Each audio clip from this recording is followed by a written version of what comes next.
Sr. Presidente, cumprimento a Sra. Ministra, os Srs. Secretários de Estado. Sra. Ministra, antes de iniciar a audição, gostava, até depois daquilo que afirmou aqui às perguntas da minha colega Lima Lopes, de lhe dizer que não podemos confundir aquilo que é ideologia de género com igualdade de género, e o PSD tem posições muito claras relativamente à questão da igualdade de género e, portanto, vir atacar qualquer posição do PSD como sendo um partido que apoia qualquer discriminação é inadmissível e, portanto, não podia deixar esta nota.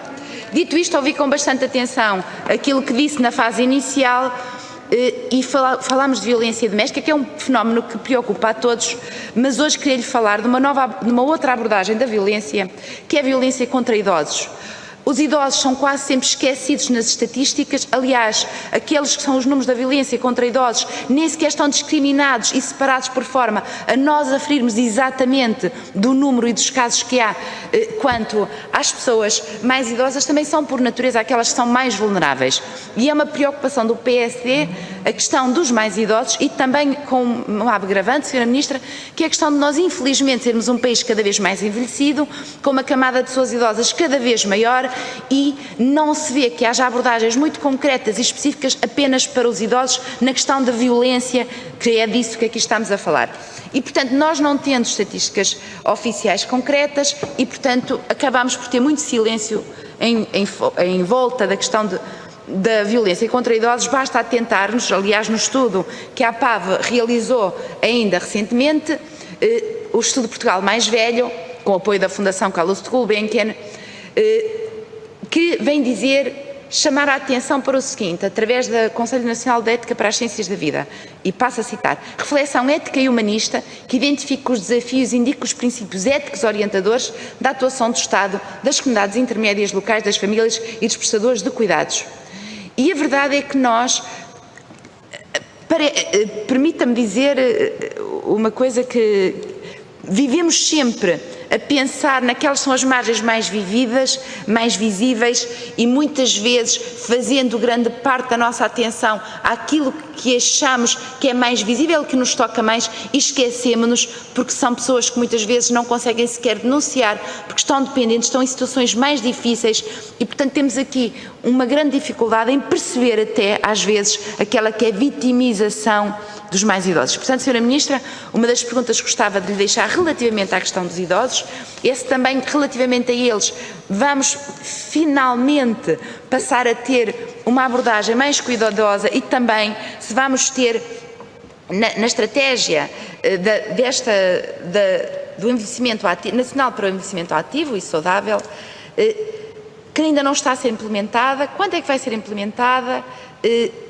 O que é que se passa com esta estratégia, o ponto de situação, e também se vamos passar a ter desagregação dos números e dos dados relativamente à violência contra idosos, estes mais vulneráveis.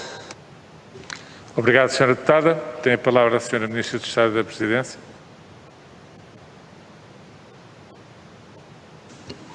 Muito obrigada, Sra. Deputada. Sr. Presidente, muito obrigada, Sr. Presidente. Sra. Deputada, em primeiro lugar, queria agradecer por ter exemplificado precisamente aquilo que eu respondi à sua colega, porque já aqui lhe respondi uma vez que não conheço esse conceito de ideologia de género, mas sempre que ouço deputados do PSD falarem sobre ele, sinto muito mais parecenças com o discurso que aqui agora procuram criticar do que propriamente com a lei que existe em Portugal, com as práticas que existem em Portugal. Portanto, só lhe posso agradecer por ter dado aqui o exemplo prático daquilo que referi em resposta à sua colega.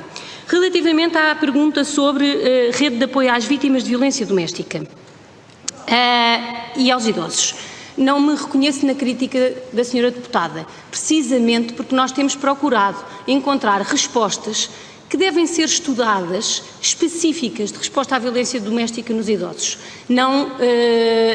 E por isso mesmo temos temos nos últimos 2 anos a rede de apoio às vítimas de violência doméstica acolheu cerca de 166 mulheres idosas e desde o início da pandemia registrou-se um total de 2.224 atendimentos com pessoas com mais de 66 anos. Queria aqui destacar que criámos nos últimos foram assinados 3 protocolos precisamente para criar estruturas de acolhimento especialmente dirigidas na rede de apoio às vítimas de violência doméstica, especificamente dirigidas aos idosos, adequadas às necessidades específicas de mulheres idosas vítimas de violência doméstica, tendo em conta a sua particular vulnerabilidade. Estas experiências de piloto resultam de um trabalho entre os diferentes setores e darão origem a um financiamento de 3,5 milhões de euros e já se encontram aprovados e estão em execução desde maio deste ano. E, portanto, a resposta à pergunta que fez é sim, temos tido uma atenção especial às mulheres idosas ou aos idosos no contexto de violência doméstica e tanto é assim que aprovámos a existência destas respostas específicas que até aqui não existiam.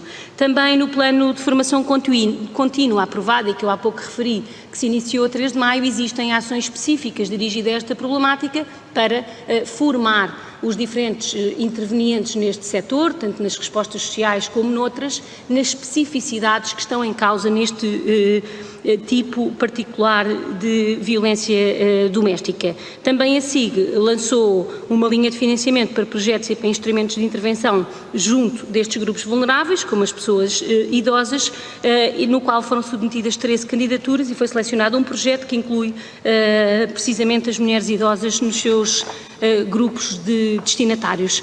E por isso, queria ainda acrescentar que no âmbito do PRR há uma medida na componente das respostas sociais que é o radar social. Esta medida pretende precisamente poder acompanhar situações em que se cruzam vulnerabilidades diversas, neste caso as vítimas de violência doméstica e as pessoas mais velhas são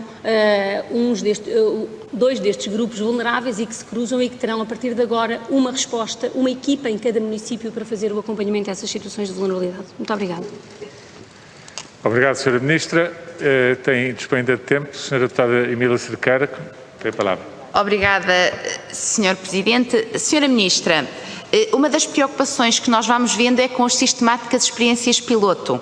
Quando nós precisamos é de políticas efetivadas em todo o território, muito mais do que experiências piloto, que aliás nos tem habituado na anterior e na atual legislatura, tal como a preocupação com o facto de, permita-me a expressão, o PRR vai ser o alfa e o ômega de tudo aquilo que não foi feito e isso não posso deixar de dizer. Mas há uma outra questão que eu queria abordar e o tempo é muito curto, que tem a ver com o novo ciclo dos planos de ação, a sua revisão e atualização, Sra. Ministra, como sabe, no final de 2021 termina os planos de ação, é a altura, e portanto gostávamos de saber o ponto de situação dos diversos planos de ação, que não vou aqui especificar por manifesta falta de tempo, e também com uma chamada de atenção que não posso deixar de lhe fazer, para além de lhe pedir este balanço, que é, o Governo abandonou o plano de ação da mutilação genital feminina, passou integral num plano único. E a verdade é que, no âmbito de uma conferência que houve aqui na subcomissão, houve uma grande queixa de ter deixado de haver uma abordagem muito específica a esta realidade também única, porque é uma realidade também muito específica, que abrange essencialmente algumas comunidades e, portanto, a pergunta que eu lhe queria fazer, Sra. Ministra, é: vai o Governo, digamos, voltar atrás e voltar aos planos de ação para combate a esta realidade específica,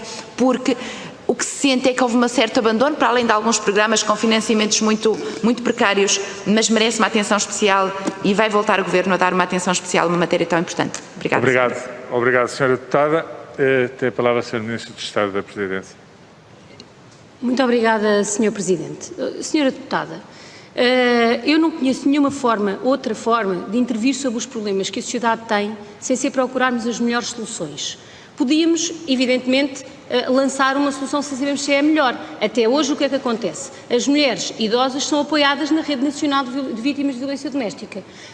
Vamos procurar testar, mas também, como imaginará, pode ter desvantagens. A existência de ERPs especificamente dirigidas às vítimas de violência doméstica pode criar um ambiente mais fechado e é preciso avaliar. Quando nós lançamos um projeto piloto, e se ele for bom, a seguir generalizamos, e essa é a forma certa de definir políticas públicas, a forma que nos permite dar as melhores respostas, que no fundo é esse o objetivo. As mulheres idosas já tinham uma resposta no âmbito da violência doméstica, que era a mesma que todas as mulheres têm. Quando vamos procurar responder especificamente aos idosos, se a resposta se mostrar mais positiva, podemos alargar esta rede. Em qualquer caso, são 3 ERPs especificamente dirigidas e essa, quanto a mim, é a melhor forma de definir políticas públicas. Relativamente ao ponto de situação das várias estratégias que não nomeou, o que posso dizer é que estamos a fazer a avaliação, por exemplo, da Estratégia Nacional para a Igualdade, a integração das respostas... Conclua, Sra. Ministra. Responderei sim, concluirei.